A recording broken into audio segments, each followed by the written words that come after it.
Hello everybody and welcome back to the Matt Fryer Golf Podcast. I'm your host Matt Fryer and we're joined by Tom Fearon, your co-host. You're back 2 in a row. It's becoming a regular. It's a hot streak for you, sir. I'm flying. A regular on the podcast. When are you going away again? Very soon if I've Have got you it my got way. anything booked? No. And I've got ridiculous anxiety about that. I like having a holiday booked. I don't like not having one. Wow. So I'll just come to you one day and say, Matt, I'm going away I'm next off week. tomorrow. I can't do 4 podcasts in a row. I'm gone. For 6 weeks. Just go camping in Wales or something to avoid one. Oh, that would be nice. But no, nothing planned. Very nice. Good weekend? Any golf? No golf. A rat-poisoned dog who survived. Oh, wow. We're all good. Okay, that's positive. That stopped me playing any golf. Right. Yeah, managed to catch the dog in the act of eating rat poison back end of last week. Okay. Which, with all the readings, takes 3 days to react. So Yep. day 3, 4 and 5 were quite He's clear. scary. But we're good. Yeah. He's clear. It was a trip to the vet. The vet made a lot of money that night. Don't get me started on them. He just kind of goes, do you want to know before we go and do the treatment, do you want to know what the bill's going to be? No, just go and do the treatment and let us know afterwards. Oh, Thank God. You can't say, no, don't go and keep my dog alive. Depends how much you like him. So, we love the little lad. He's not much bigger than a rat. So it was quite scary, really. He's a small dog. So yeah, it was basically an open checkbook. And thank God for insurance. That's all I will say. Yeah.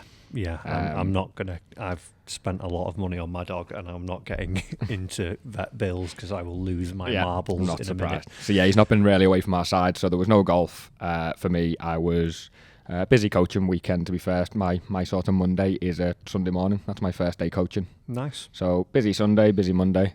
I'm back to a lot of lessons this afternoon as well. So Lovely. Did you play at all? No golf for me. To be fair, I'd had a pretty good run the week prior. We'd obviously been up at the Open all week, so I managed to play. You were grounded this week. Yeah, I was at a graduation party, something else. I can't remember what we were doing, but yeah, no golf. All golfed out, but I think... We spent the first 5 episodes of this podcast complaining, moaning about the weather. It's been unbelievable for a week. Yeah. And neither of us have seen a blade of grass. No. It's pathetic. Yeah. Sort it out this week. Let's try. Are you playing this week? Yeah, I'm hopefully going to get maybe 9 holes, maybe 18 Sunday morning. We're going to have to wait and see. Oh, nice. But, yeah, so that should be fun if that happens. At Warrington, I'm guessing? No, it's maintenance week this week. The favourite the favourite week of every member, the maintenance week. It needs to be done, obviously, to keep the courses in great condition. But, yeah. Some train tracks on the greens, load of scarifying. Yeah. So I think there's been a game booked elsewhere. So I often make more putts with that. Because if I hit it offline, that can put it back online for me. It's like the rails on the bowling alley. You've got the dividers knocking it back. Try and keep it in the barriers. Yeah, fair enough. The way forward. Yeah, so no golf this weekend, or last weekend I should say, but hopefully some coming up. And we did have the video go out from Troon. Yeah, yesterday. This week. Yesterday. No, went out yesterday, yes, but as people listen, it was Monday. 3 days old. Yeah, you got to adopt that mindset. We're in the future now, Tom. We are futuristic. Need to get used to this. Yeah, so good response to that. A lot of really nice comments on it as well, saying about time you played half decent. Well, I didn't play half decent. Well, you did it. You didn't embarrass yourself on a tough course. Do you know what? I think the first. I was 4 over after 4, spoiler alert, if anyone hasn't watched it. They should have all seen it by now. They should if have they watched haven't, it. pathetic. Yeah. But I think it was a very, very soft foot, like, unlucky break down the first, kicked at a 90-degree angle into a bunker. Third hole, again, sort of played with the contours that the ball defied physics and managed to bounce up the slope. But, a couple of soft bogeys. But then from there, when I was 4 over after 4, I was thinking to myself, like, oh my God, like, I'm about to shoot 18 over par because I know it's getting hot. Those were the 4 easy holes. I'm going to shoot 98. Yeah, it's coming. Like, this could be, am I going to be breaking 100? I'd loved it for you to have shot 98, by the way. If you'd have come off just derailed. Like, yeah, it'd been very entertaining. I don't know what happened, like that guy that shot 20 over par on the back nine. Like, and it could have easily done that, but then sort of settled down after that. A par 5, par 6, par 7, par 8, bogeyed 9, I didn't par 10, bogeyed that. Par 11, like that hole, the 11th, as I walked off there, I was actually, and I think you can see it in the video, I was like physically drained. It's amazing what sort of, seeing how people struggled through it in the Open. Do you think that made it worse because you're seeing everyone made it look difficult for a week? So you went into there with that in the back of your mind? Yeah, I think so. And like I said, that was in the video, I think that was 4th time I've played Royal Troon. And you grow like more appreciation for it, more and more you play it, you sort of understand where the bunkering is and stuff like that.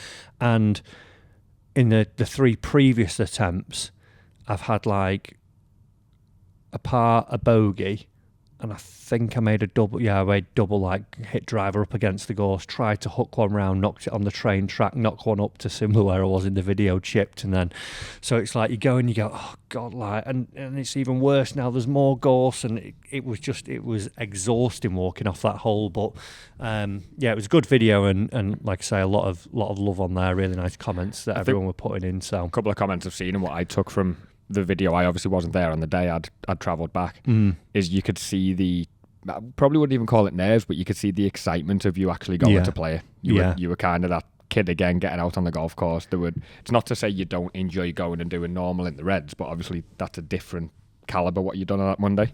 And you can see the excitement, you could see the sort of nerves in you. You're playing for a lot more because, as everybody knows, in the back of your head in golf, if you're playing a shot in front of the balcony of the clubhouse and there's a few people having a pint, or if you've got other things going on, or you're just trying to beat a mate who you don't normally beat, there's a lot more even just in your head riding on that round of golf because you want to play well so much. I get people coming in for lessons, maybe they'll just come in for maybe 6 months, a year, and the first conversation we have is, I'm going to this golf course in August, I just want to play well there. Or people will say, I play my local course every week, but I've got a trip booked to Carden Park, or I'm going to Turkey, and I just need to be good for that week. That's all I'm playing for. And they almost put the pressure on themselves to have a really good day that day. And that's so much harder, and you're kind of in that scenario there where you're thinking, I've played 5 rounds of golf this week. I could have happily been beat by James if I play well round here. Yeah. I don't really mind what goes on for the other 4 rounds. Give me a good one today. That was like the sort of crown in the jewel, getting to play that. And I'd seen, through like Rick and Pete and other people, and then Al, who I've played with, who's the tour manager at Mizuno. He's played, I think he said 10 Mondays now after the Open. Okay. So like you hear that, and it's did he say his favourite one? He did, but I can't remember. I think he said it was Carnoustie. Okay. Anyway, can't remember. But yeah, like hearing what the experience is like, and then obviously the Open's just finished that day before. The grandstands are still up, albeit that they are flying them down at an incredible rate. But you're walking out, you've been there all week, there's that buzz. So it's always something that I've had, like, not as a goal, because you can't really like make sure that it definitely happens, but it was always like, that looks really good, I really want to be able to do that. And it, that excitement, it was definitely getting on there. It was like, oh my god, this is sort of like a dream come true. Like, how many people will actually get to do this? So very, very appreciative of that opportunity. But yeah, it was good. So that has been what has been out on the channel. We've got some good stuff coming the weeks coming up. Next week we'll start with the other episodes of In the Red. Yeah. Now, obviously, those ones are from where we kick on from Open qualifying. Yeah. I've said that I want to do it again. We've said in the other video, if you haven't already seen it, I want to win my first professional tournament and also shoot 50% of the 15 in the Reds that we've got for the rest of the year coming up under par.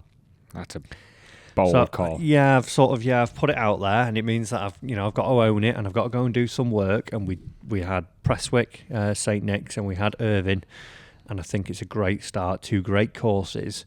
I think Prestwick's the first one coming. That'll be next Thursday. Yeah. That'll be out, I think. Yeah. And just briefly, because I'm sure when there's a full plan, you'll go into much more detail about this, but have you got an idea of what your plan's going to be, whether it's a couple, have you got lessons planned? Do you plan on getting some more advice off? Is it your dad? Is it somebody else? Where are you thinking at the minute? Lessons from me, obviously. God, no. Why wouldn't you? Yeah. Essentially, like for the whole journey for me to win my first, and it's a local event, a PGA Pro event, one that's sort of thing that Finchy's been competing in. I think, I want to, again, fortunate enough to be in sort of a circle where you do bump shoulders with some great coaches. So it'd be sort of remiss of me not to go and actually see if I can get a lesson with some of these guys, even just, picking the brains a little bit, and we get some of that on camera and they share a few little nuggets that not only help me but can help the viewer, the listener as well. That's part of the plan, definitely. So I think going through every facet of the game, I'll probably always fall back to Dad as my sort of go-to main coach, and not every lesson that we have will be on camera, but there'll be sort of maybe a quarterly check-in with him that we just sort of see where we're at. But I would ideally like to go and get a putting lesson from a specific putting coach. I would like to go and get a short game lesson, looking at my wedge play with a James Ridyard, a Dan Greaves, whoever it may be. Go and look at having a full swing lesson with someone like a Mike Walker or a Pete Cowan or whoever it may be, and then maybe even like a spending some time with like a psychologist, and maybe just going out on the golf course and sort of how do we, some of the comments that I saw recently were like, we love all the playing vlogs, but maybe like how you actually play golf as well. So involving the coaches maybe in that side of things as well. So maybe taking a psychologist out on course and, right, we're going to play 18 holes. Carl Morris, for instance, one of the great psychologists who's out on tour, was Oosthuizen's, Graham McDowell's, multiple major champions, have him walk around with us. I'm very fortunate that he's my dad's best mate. So he's, said that he wants to do something. So if he were to follow us and sort of give us some insights along the way, like, right, okay, what are you doing here? Why are you doing that? What's the sort of the pitfalls that you might see from like an average golfer? Like, what are they thinking when they're out on the golf course, and sort of relate it back to everyone? So as long as my journey is helping others as well, it's not just like, right, I'm doing this for me and that's it. As long as we can get information from all these pros and other, even people like Al from Mizuno and other tour fitters, like, okay, well, what are some things that, if we turn this stone over, we might gain 2 or 3% on our performance? And why have I got that club in my bag when, is that a pride thing? I want the 2-iron, even though my spin rates might suggest that I probably need a 5-wood or a 7-wood. Okay, well, let's think about that. So everything that we're trying to do for me to win my first pro event is all in the aid of, that me accomplishing that goal.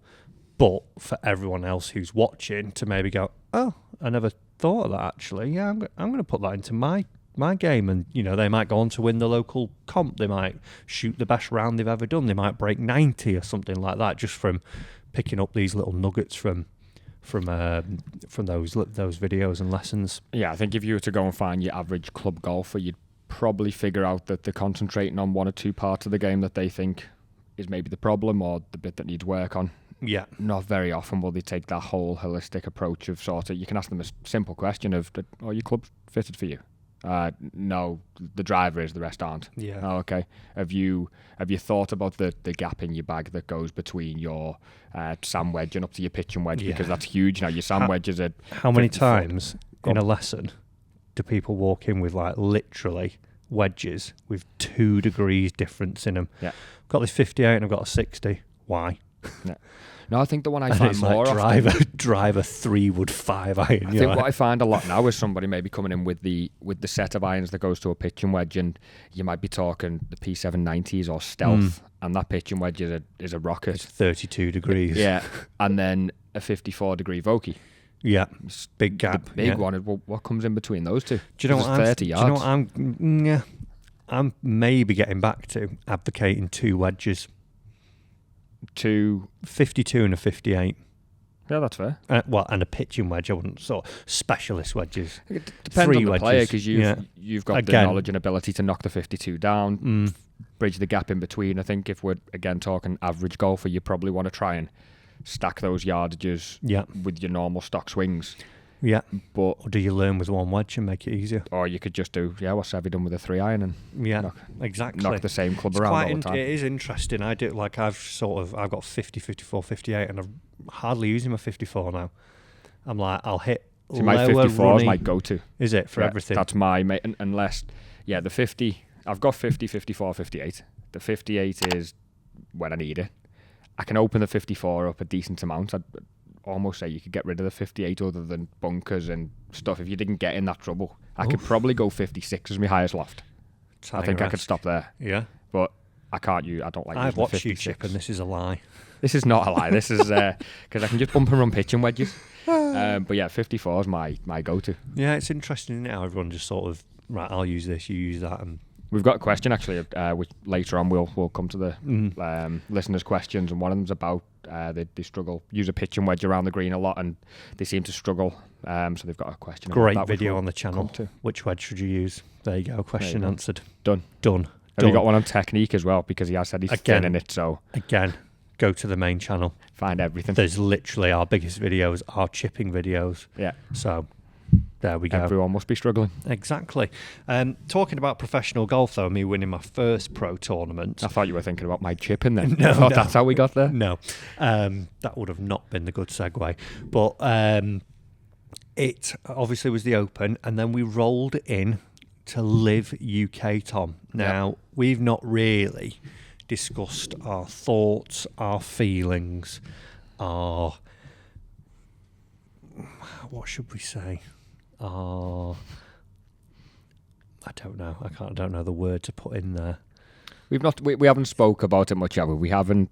There's a lot of controversy around LIV. Yeah, I think it's died down a lot now. Definitely. Yeah, which is how generally how that works. Yeah, the question I want to pose to you. Obviously, Open happened, amazing. Everyone's back together. Classical golf, no music. Yeah, loved it.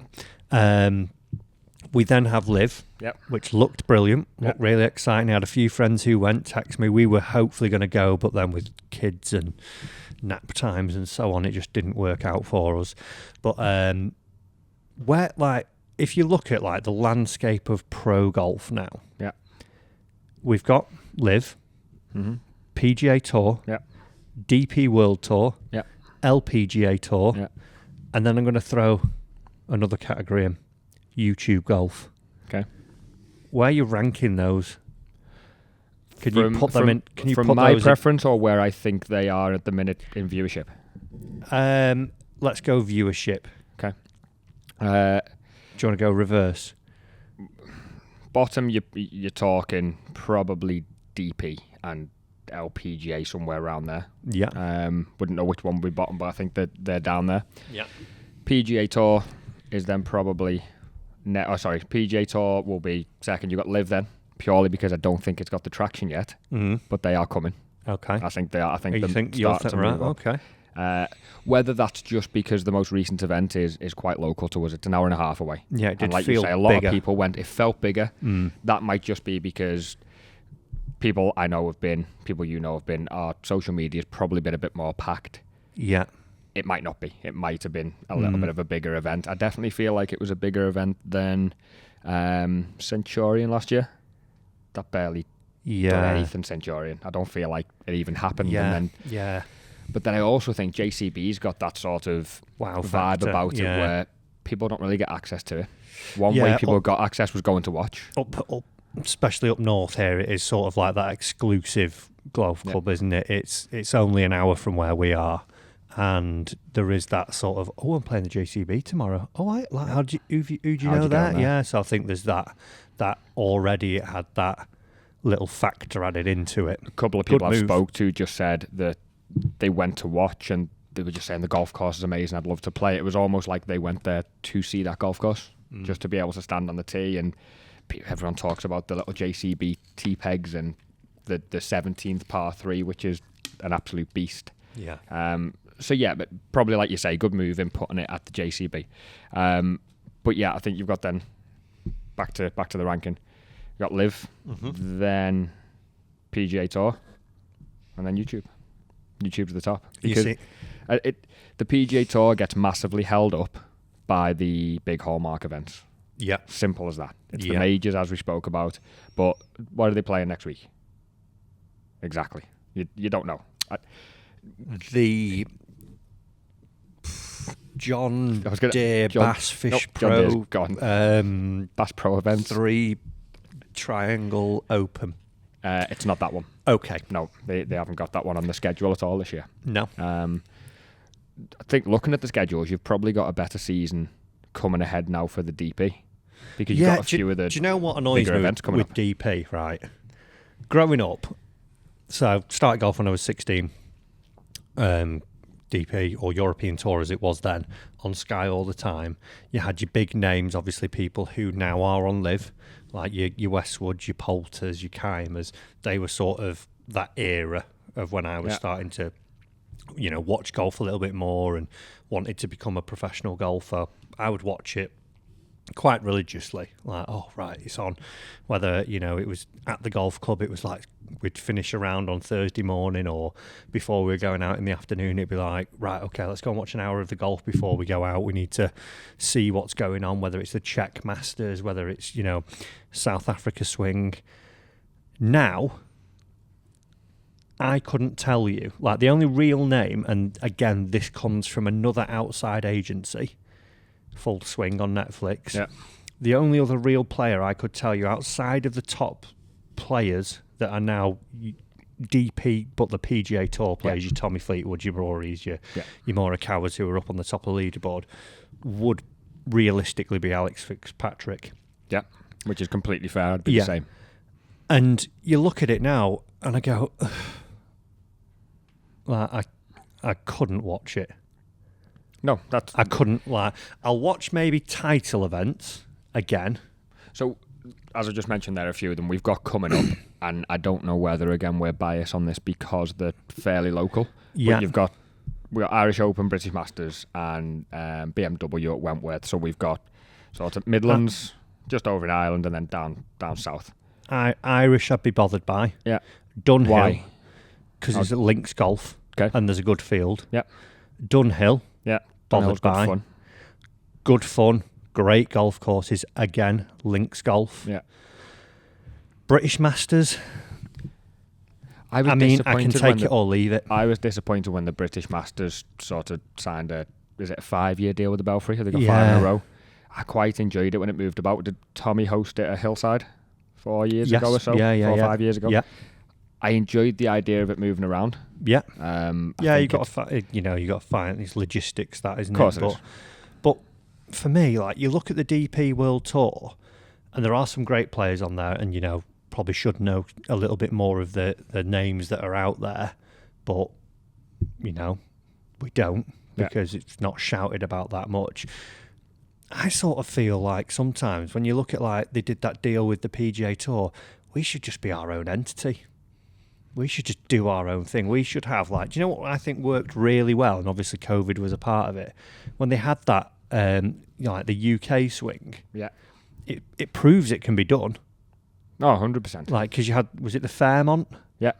Like, they had that course up there. Then they had another one in the UK. They had about 5 events, or 3 to 5 events in the UK. You know what? Until you've just mentioned that, I'd completely forgot about that little and stint. It was class. Yeah. Like, and you look at, like, the Open Championship, let's say.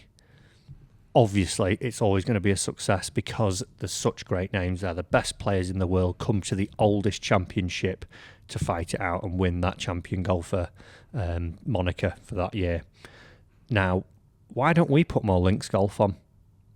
We could spend 12 months we have got here. Literally some. Yes, the weather's a factor, but you know what? We've all got brollies and waterproofs. Yeah. So it's not as if, like, only that week of the Open is the only time that golf's played in the UK. And I would imagine, around the coasts of France, Spain, why don't we get back to being like a bit more Central European there and go, right, we're going to get, imagine And obviously, I understand there's business logistics to it, and you've got to understand like which course can host, which can't. There's obviously infrastructure and things like that. They don't need as much space as they do at the Open. Not that many people are turning up to a DP World Tour event. But why not? Why aren't we having like from, I don't know, June to the end of August? Why have we not got like 3 or 4 over here? Like why is Wentworth in September or October? I seem to remember that in England the weather's pretty crap around that time. Yeah, it's cold. Not it's chosen wet. the best month. Have they? Yeah. So why have we not got like that? I think my frustration with how golf is, just when you're talking weather, is the season doesn't seem to kick off until we call the Masters start of the season. Yeah. So April. Almost feels like it's close to over now. Oh yeah, because well, ages gone, and we're talking about the Irish Open coming, Wentworth coming, but we're coming into September. You could easily just sort of ignore everything in America for those 3 months of the year, like you say. I probably watch the final of the Tour Champs. Maybe. Yeah. I wouldn't like if it was like, oh, it's on and I've got something on. I wouldn't be like, oh well. Like, I've got to cancel the Tour Champs is on. I'll have you know. Yeah, it's not keeping you in for the weekend. I'm not that bothered. No. Like, I get why the DP go to Dubai in November. Yeah, it's warm. Yeah, like fine. Good plan. Well done. But yeah, why have we not got like more going on? Like you say, it was definitely better when we were younger. You were I'm probably 14, 15 when I'm watching all those boys. Yeah. That's really where it was. It felt like a lot of the good golfers were close to home for us. Now you just expect that they've all up sticks moved over to Florida, and they live over there. Yeah, They're not coming back. From a player perspective as well, it'd be interesting if, I don't know if any tour players listen to this, but like any DP players, I think they all do. Yeah, every single one should do. Out of the 1,500 subscribers we've got, it must be so expensive. Like I remember, like Marco, who's been on the channel. Yeah, chatting to him about like the schedule, and to me that seems bonkers as well. Like they start off the season like in these far-flung places, don't they, on a DP? India, Dubai, South Africa, and there's a lot of travel. And like the Challenge Tour, like that's pretty similar schedule. And you go like, the purses aren't that big. No, and we're not on private jets at that point, are we? And like this must be draining. Why? Like that would surely make more sense for having like this more central. Like a Ryanair flight from London to France ain't that bad. It's not the same price as going to South Africa. By the time you've chose your seat, added your golf bag, taken your 20 kilos, it's a lot of money to get to France. It's more, yeah. It's cheap to fly private. It's really cheap. I think it's £8 a flight if you fly with no bags naked. Yeah. Doesn't cost you anything. You can't use toilet though. No. But like you look and go like, that must cost loads as well. They'd prefer it so much more, and I'm sure you'd probably get better performances. Yeah. Better standard of golf. Yeah. I imagine give it a year or two to start ramping up from a spectator point of view. Yeah. You'd start getting more spectators. Yeah. It would feel like a more centralised home league, and there's absolutely no reason why you shouldn't do it with the good weather. Like you say, it would be much more of a pull if you could say to somebody, right, you're flying, as you've just said, to France. Sunday night, you're probably going to get, if you make it to Sunday night, you'll just jump a quick flight home. Yeah. Get in your own bed for a few days, and turn up back to the next place, which is only 2 hours away, for your practice round on Tuesday. Yeah. These guys we seen it at the Open when they finished on a Friday. If they didn't make the cut, they were on a flight that night. Yeah. They were gone because they can't wait to get back home to their own bed. And no, it's a great life. It's a privilege, I'm sure, to play that level of golf, get paid for it. But regardless, if you do something for long enough, that will become treacherous. Living on 8, 9, 10-hour flights, getting ridiculous long-haul flights across to Asia, and you sort of get there and go, okay, practice round, 2 days, miscut, home. And like you say, even if I do win, the purse isn't huge. Yeah. These boys are not on private jets that we see from the Ryder Cup boys going and getting on private jets. They're not living that life. Yeah. So you've got a good point there, I think. Yeah. And I've got a solution, Tom. Go. Now, you've just said that YouTube Golf is the top dog, which I think it is when you look at like, it's free to watch. All because Bryson played with Trump. No, not because of that, Thomas. It's free to watch. you can take any sort of creator you want, you know, whether you watch our stuff in the Reds, whether you watch Rick's stuff, Breaking 75, whether you go and watch the Golf Mates channel with Liam and Old Man Pat and those boys, Pete, Grant Horvath, Good. There's this array of talent out there that you go, right, well, we're really engaging. We hit loads of demographics, whether it's young, old, middle-aged, whether it's serious golf, fun golf, there's something there for everyone. And it's not it's on Thursday till Sunday. You need to sit down and watch it for 7 hours or else you're in trouble. You can sort of dip in, dip out when you want. Yeah. And we've got, you know, to the stage where you build a following, and in some cases there's names out there that are probably bigger than tour players and bigger than, like, you'd probably argue that Rick Shields has got more pull than the DP World Tour. I don't think I'd argue. Yeah, In fact. we know. Now, I have actually just seen a tweet this morning from the PGA Tour that they are hosting on the Tour Championship Wednesday afternoon. Grant Horvath, Good, I think Garrett, Brad Dolkey, and someone else, Fat Perez, and a few others, the Brian Bros, are going to play on the Wednesday afternoon on a streamed event.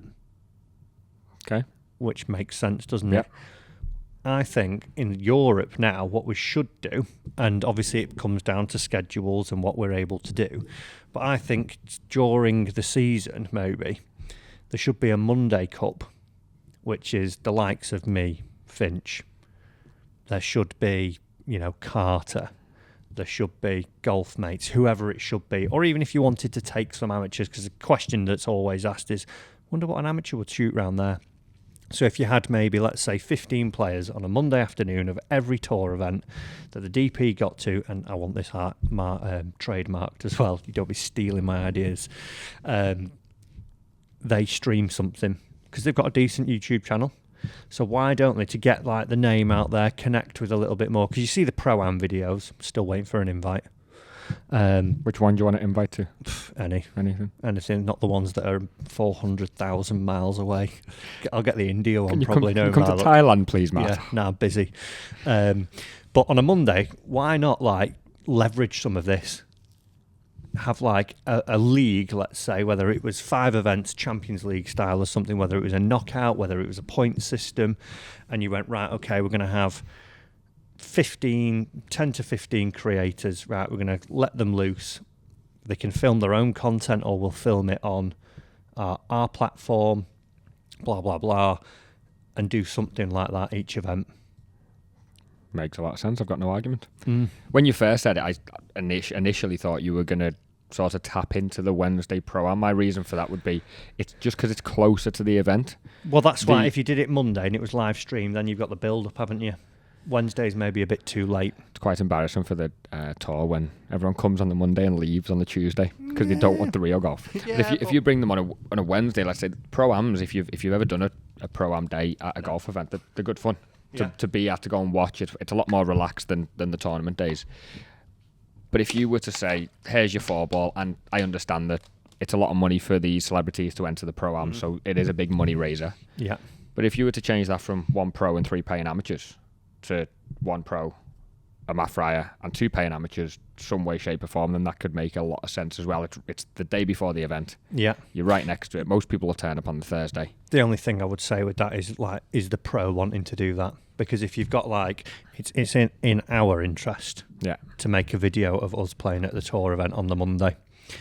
For the pro, he's like, I would say it's not maybe a secret that some pros don't like playing in the Pro-Am. It's like, here we go again. I've got such and such a chopper with me, and I've got to go and spend 5 hours with them. Yeah, so it's only with the pros already playing. If you just left it to the creators and said, right, this is the Creator Cup, or whatever you want to call it, every Monday, blah, blah, blah, there's these 10 names that play. You maybe get 10 people who want to sign up and go, right, I'll play, let's say there was 10, I'll play all 10. Wherever they are, I'll go.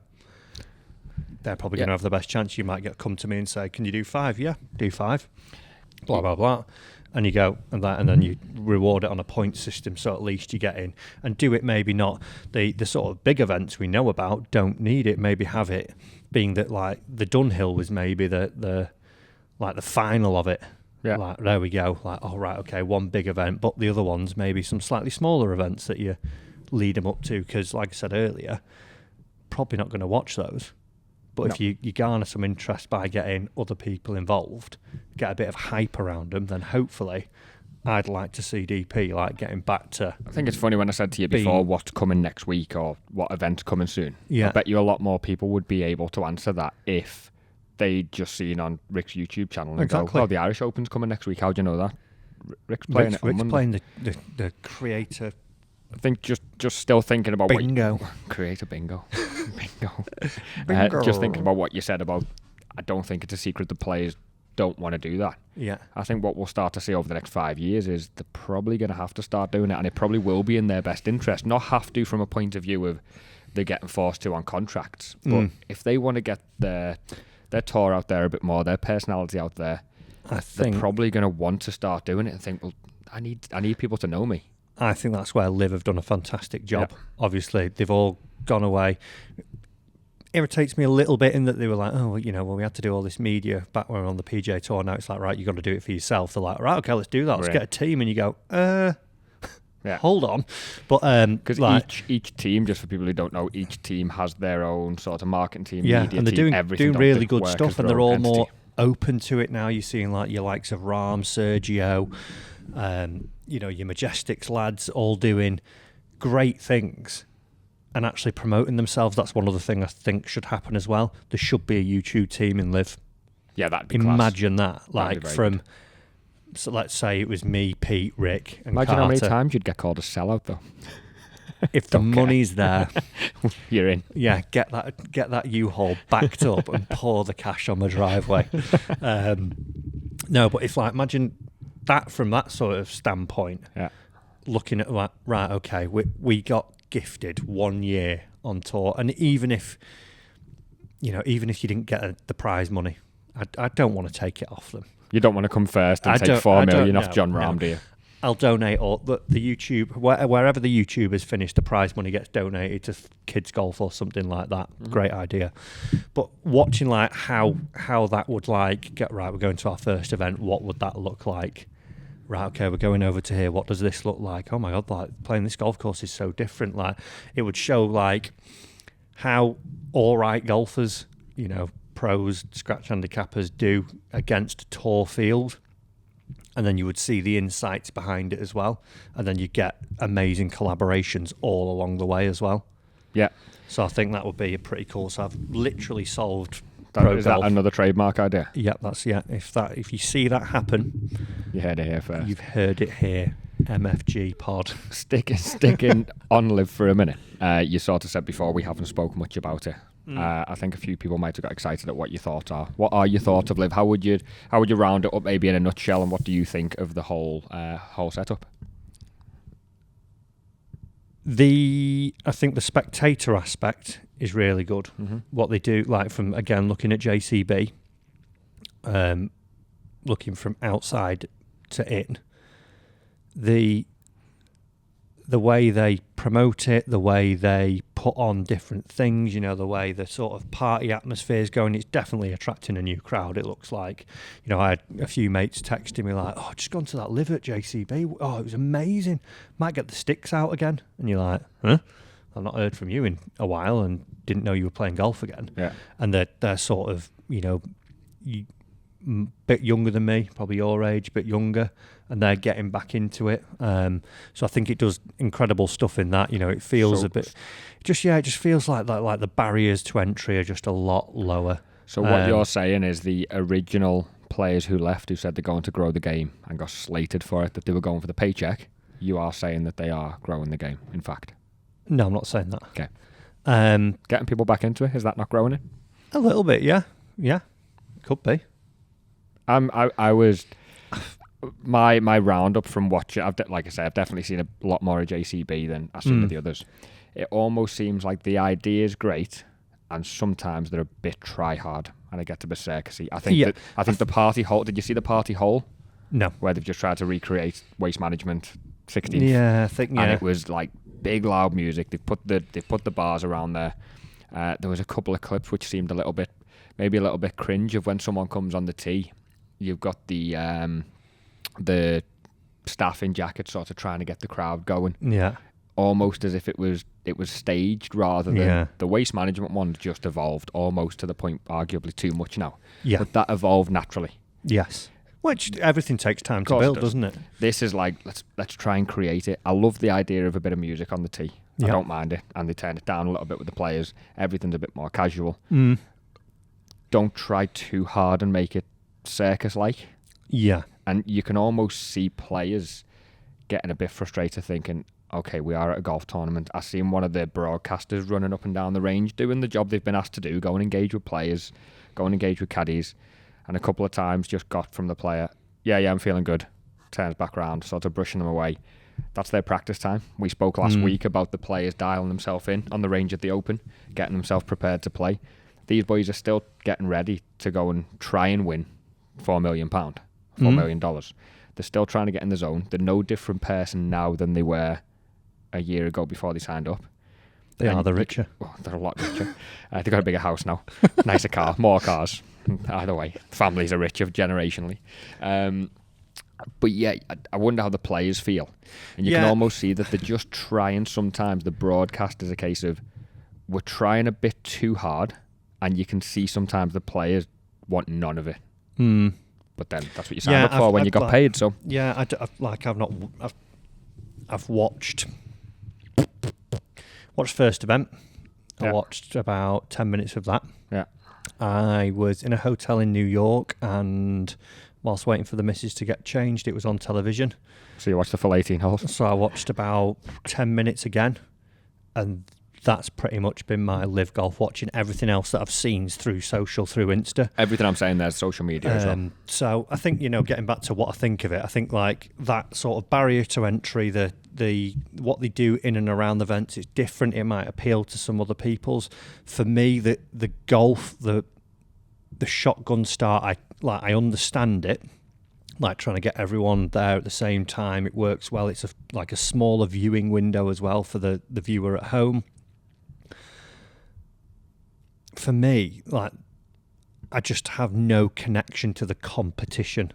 It just, Agreed. like, to me, like, it still doesn't feel like there's that comp element there. Like, John Rahm won at the weekend. Yeah. And I'm like, okay. Great. Well done.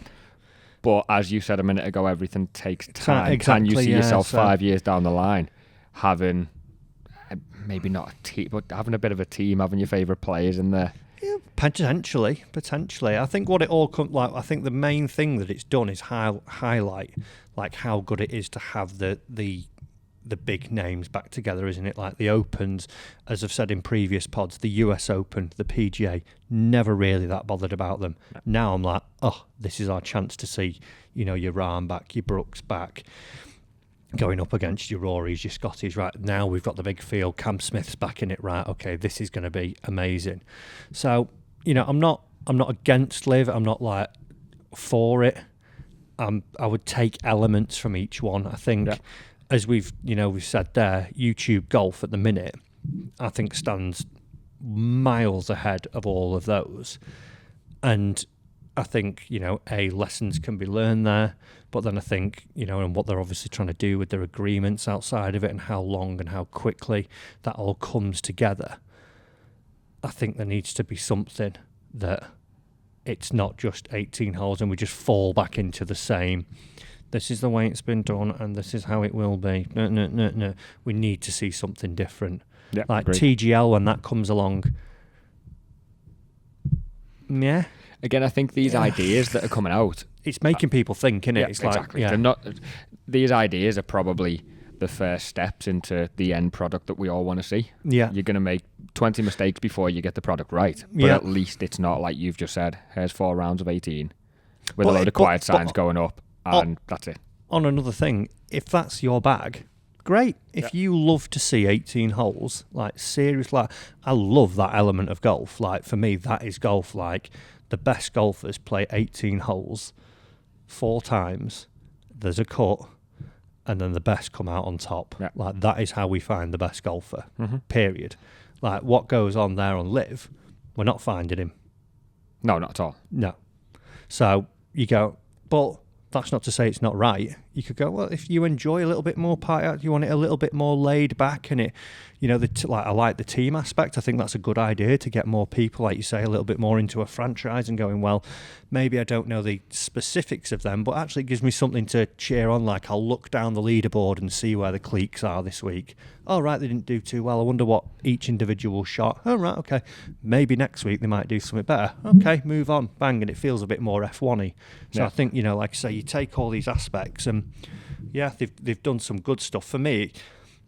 And like we've not done here, and obviously we've not been going, we didn't start the pod when it started. I think the media was all over it, weren't they? It was something to talk about, and there was something to, oh, go on, like this will get us a headline, and we've not really talked about it this much, but I sort of watched over the weekend of the Open and saw LIV was on, and it was like, where is golf at?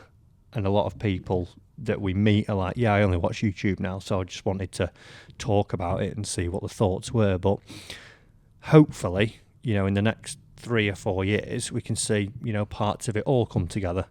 Yeah, like I said, I think they've all got good elements. Yeah, and they'll bring a few.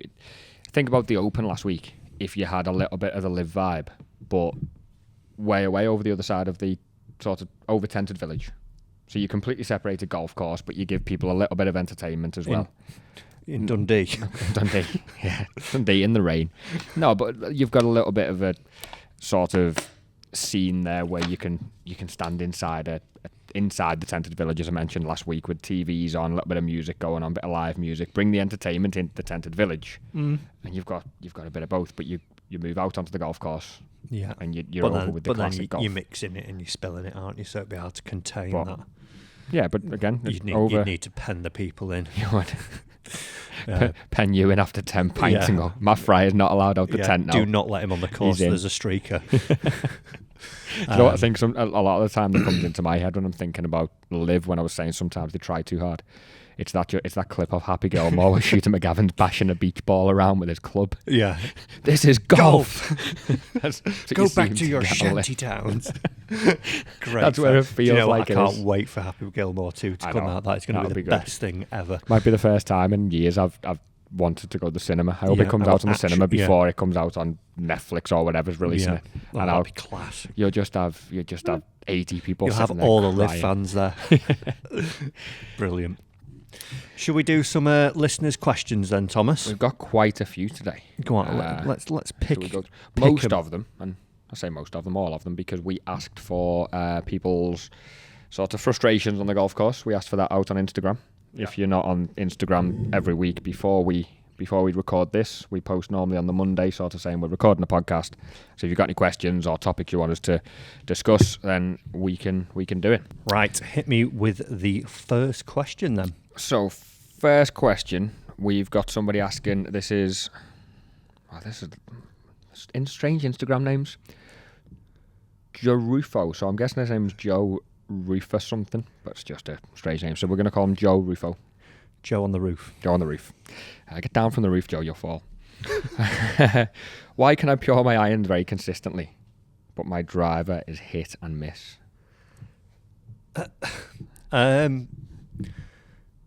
These are going to be really difficult answers, by the way, without a YouTube video or an instruction or seeing the swing. So we'll try our best based on what we see in lessons a lot of the time. Yeah, so obviously driver's harder to hit. There's less loft. There's a longer shaft. So finding the middle of the face consistently is harder to do. Obviously, you've got to attack it on a different angle as well. So if he's hitting his irons well, that he says he is, now you've got to question yourself, are you puring your irons every time? Because if you are, you know, LIV, PGA Tour, DP could be calling. But yeah, different swings. So hitting down with your irons, are you still hitting down with your driver?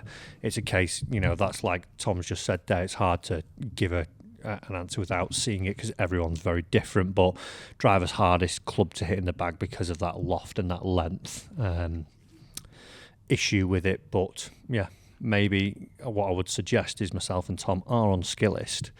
And we've got loads of lessons to sell here, by the way. Yeah, we could take a look at that for you. Go and find us on there.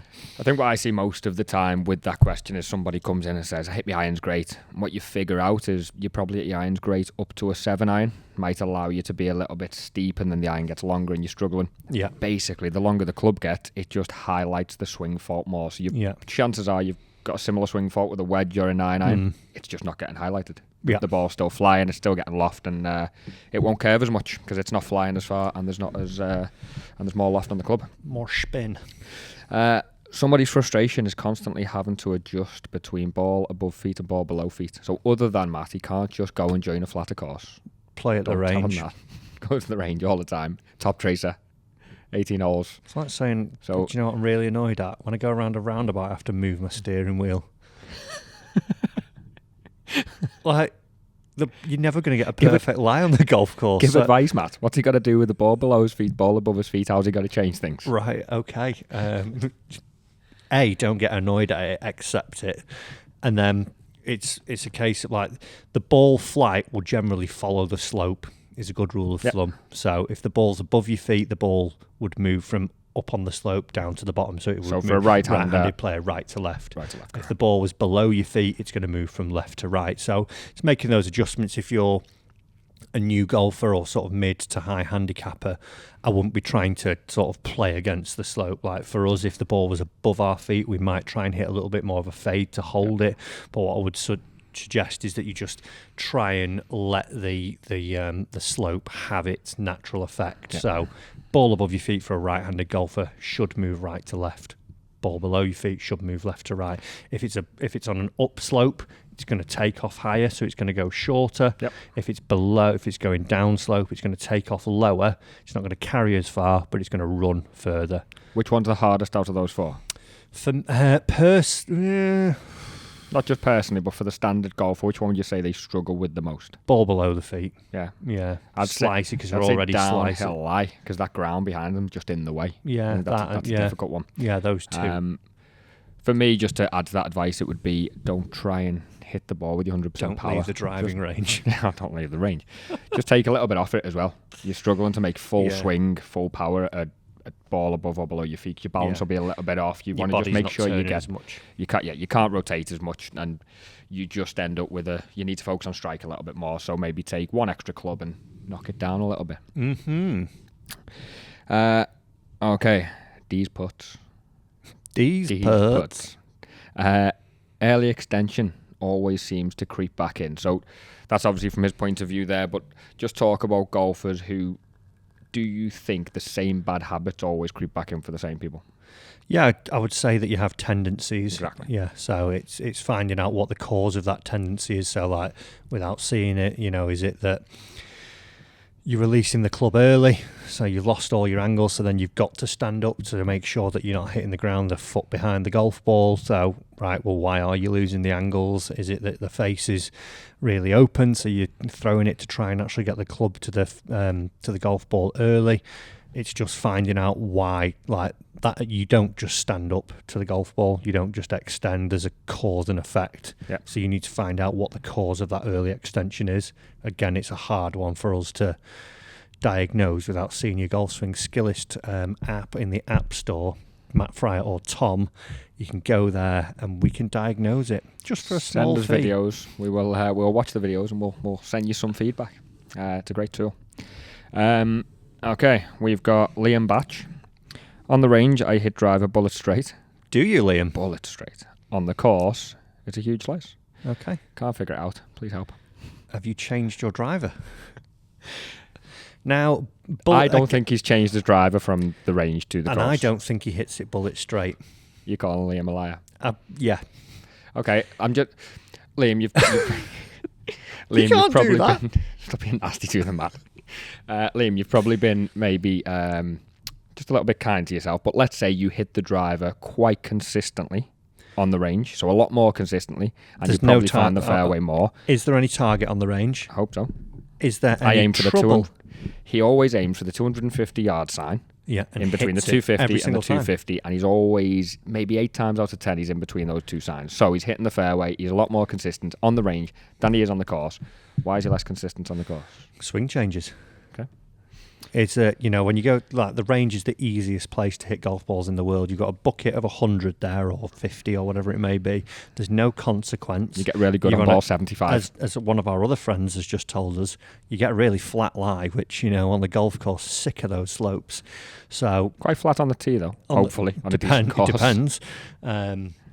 So when you get to the tee, obviously the tee's not pointing sometimes down the fairway, so you might be aligned differently. That, for me, is where I would go most of the time. Yeah, so you sort of get on the tee and you look at the fairway and you actually got a tee that's pointing down the left side, yet you're trying to sort of hit it to the middle, so then next thing you swing follows the alignment of the tee, you cut across it, your mind's eye is thinking middle, you might steer the face that way a little bit. I think from your practice where you're hitting it bullet straight, go to that range and then put some targets out there, try and create that environment that you're going to experience out on the golf course, because it's easy to stand on the range and just leather it and go, that worked. Yeah. But there's, again, no consequence. So you've got to go to the golf course having trained the way that you're going to play. Yeah. I would find that when you go to the driving range without realising, there's a big square mat that tells you how to aim. Yeah. It's very easy to stand All square. driving range mats should be circular. Square, yeah, that'd help. Mm-hmm. I like the idea. It lines you up, helps you square your club face up. Trademarked round mats now. We're making a lot of money after this podcast. We've got contracts with DP, contracts with LIV, and round mats. I'll bring those to the DP and LIV. You play off them in the winter. Yeah, winter mats. There you go. So the mat does half the job for you without you realising. Yeah, and the bay. What I see so often, the bay helps. What I see so often is people hit the first 5 shots. Let's call it a warm up. So you make a few swings. The ball goes straight towards that flag down the right hand side of the range. Yeah, and you now assume that that's straight. Yes. So you then hit the rest of your shots for that session to that flag, not realising that that's right of the mat because you didn't pick a target as the first thing you done. Mm-hmm. As you said before, pick your target. Then you get out on the course and you realise that you can't aim and you can't hit it straight because you've been blocking it right on the range all along without realising. That would be one of my takes on it, which I see happen quite a lot. Yeah, 100%. I agree. Liam, on the range, just give it a go on your next practice session of aiming for different targets all the time. Don't aim straight off the mat because you become reliant on it and you don't realise. And if Liam is at a top tracer range, can he just take a video for us? And on the curvature, can he just send us a video of 5 shots with 0 curvature on them? Horrible man. Horrible man. I'm joking with you, Liam. We're moving on. Liam, Matt doesn't mean it. He's had a tough weekend. Okay, so we are going for Tom Buckley, 82. He's an 11 handicapper. Why as an 11 handicapper can I hit 10 pars, but I throw in 3 or 4 triples every round to ruin my scorecard? So there's some card wreckers going on. Is it one destructive shot, Tom? Is it a consistent sort of run of holes where this happens? Is it that you go, 10 pars in, oh my god, I'm gonna do well. I'm gonna break par. I'm gonna do it. I'm gonna have my best round ever. Don't do it. Oh no, Jim, don't tell me my score. Don't tell me my score. I don't want to know. Gone out of bounds. Oh, just made 6. God damn it! And then he's broke all his clubs. So there's multiple factors you've got to look at and go, right, you could probably have it. If it is big numbers like that, if there's a lot of good golf in there, you can clearly play like good golf, but there's either poor sort of shot choices happening, course management, poor course management, or poor mental play. Yeah. So I wouldn't imagine that you go like, par bogey, par bogey. You make an 8 because you hit on a par 3, you duffed it 7 times up to the hole and tapped in. I would imagine that there's water in front of the green. It's 150 to get over the water. You hit your 7-iron 150, but there's a slight breeze into, yet you've pulled it, dunked it, then gone down, dropped, over, double bogey. Right. Next one, you're a slicer anyway. The last 4 holes haven't had out of bounds down the right. This one, the tightest out of bounds yet. The driver's out. You've sliced it out. Everyone iron talks could have about been. the card wrecking hole on a golf course, don't they? That sort of last 5 holes, someone will go, "Oh, this is the card wrecker." Yeah. Because it's the difficult tee shot. Yeah. Back to you talking about Troon before. 11 might have been the card wrecker. Not for me. Not for you because you're too good, obviously. You hit bullets straight drive down the hole. I didn't. I towed it. Toe draw. So yeah, you got your course management, and then you've got your Mental. Your mental. But I'd also say a good way of doing it as well, Tom. Playing off 11, that's a very good time to start if you don't already looking at maybe a range of stats over 5 or 6 rounds, and you'll figure out, is it the same thing that's doing it to you every time? Yeah. You might figure out that you think it's your approach, let's say from 100 yards, and you realise that, oh, okay, I'm losing a couple of shots to par off the tee that I didn't really realise. Yeah. Or I've had a couple of 3 putts that, or maybe even a couple of 2 putts from short range. I just need to hole a couple more 10 footers. Yeah. And you find the right places to pick your shots from. Yeah. There's that much tech out there now to go and do it. Scope. ShotScope. The main channel sponsor, not podcast yet, Matt. Well, but yeah, just good stuff. ShotScope. Go into the go and use Matt Fryer for discounts. So. Yeah, I think so. It is Matt Fryer, capital letters in checkout, and you'll get some discount on there as well. So see all your stats, see how you get on, and you'll start to be able to go, even if it means going in for a lesson, and you can walk in and say, I know where I need to work. Look, there's the tools, there's the stats. Yeah. A coach can't argue with you to say that you need to work with your tee shots if you're losing 5 shots to par every time. Yeah, very true. Right, hit us with one more, Thomas. One last one. We'll go with D. Moses 5. I think this will be quite an easy one for you to answer, Matt. He's getting stuck over the ball. So the way I'm taking that is he's set up, he's ready to go, and we are freezing over the ball. We don't know what to do. Reasons? Matt's stuck over the microphone. Stage fright. Too much. Look, well, bad planning and too much going on. Like if you're stuck over it, let's say it's a chip. You've maybe had some poor chips in the past. There's a little bit of scar tissue there. You get over it. You've sort of, let's say that it's a 10-yard chip onto the green, off the fairway, but you've got to go over the corner of a bunker. Now, you go straight to that shot and you stand over it and you look at it and go, oh, there's the bunker there. I've got to go over that. Right. Oh, no. Didn't think about that when I picked my club. I've got a pitching wedge in hand. Oh, is this going to happen? Is this going to work? And all of a sudden there's this huge internal monologue that's going on.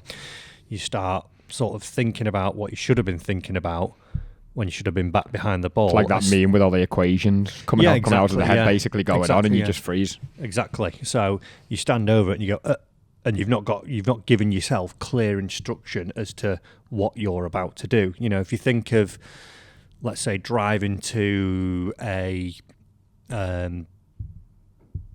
location you've never been to before, you won't get in your car and just go because you have no idea where you're going. I need to go to such and such. I don't know where that is, but I'm just going to go and hope it figures it. Like the hope, just hope the magnet pulls me towards that. As where beforehand you go, right, okay, well, I know it's in this area of town. I know that I probably want to avoid that motorway because it's always busy down there. Right, okay, so when I go onto my Google Maps, I'm going to go and put the postcode in, which I've already looked up, and I'll put that in, and I want to avoid motorways. Bang, you're giving yourself some clear instruction there. Route comes up. Right, okay, I'll just point my car down this road and just follow this arrow. There we go, done. Same in a golf shot. You get to your golf ball. A lot of people basically pull the club out of the bag, go and have a practice swing sort of stood next to it, staring at the golf ball. Quite often that practice swing I was about to go into is irrelevant to the shot they're about to play. Yeah, so they stand staring at the golf ball. They haven't taken into account, what's the ball lying like? What are the conditions? Is it a sloping lie? Is there wind? Where's the pin on the green? Is there any hazards about? You've not given yourself or your brain or the computer any information. So then when you get over it to hit the shot, that's when you're starting to do that process. So all of a sudden this, stuck is you actually going, right, what do I actually need to do here?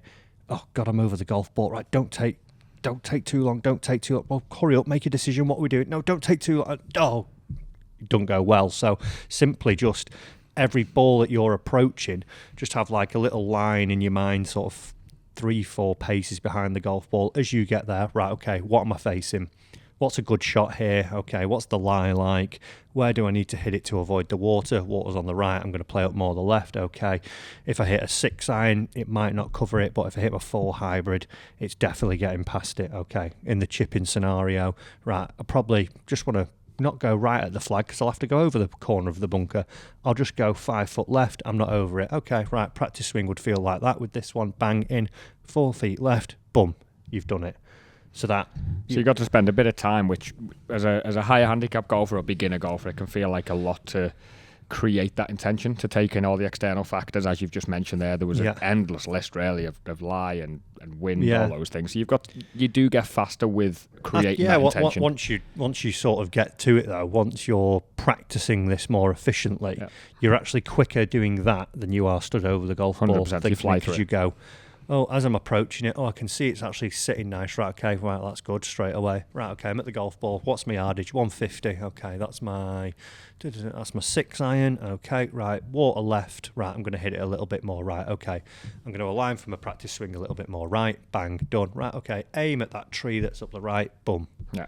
Done. That took me, 15 seconds to explain? It doesn't take too long. And I think with the practice swings, just going back to that, whenever you create that intention and you're having your practice swing, make sure it relates to the shot you're trying to hit. Don't stand there from 65 yards away, make a full swing at it where your golf club doesn't touch the floor. Yeah. And then be surprised when you top it or thin it straight free through trial. the green. It's there. It's a free trial. Almost with your practice swings, feel like you're playing golf with an invisible golf ball. Play the shot. Yeah. Sort of see the shot go. If you make a bad practice swing, which you will do, just go again. Yeah, just have another one and go, that was a good shot with my invisible ball. Yeah, just now I'm going to move into the real thing and repeat. You brushing the ground, especially with your irons. Just, right, okay, where's the low point of my arc? There we go, done.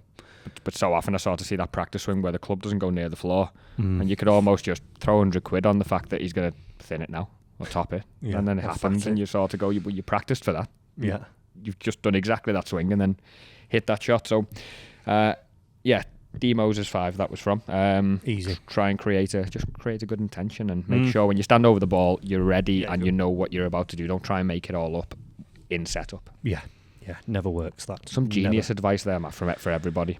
Especially Liam. Get to Skillist. And if you don't want an online lesson, in-person lessons at Trafford Golf Centre with me.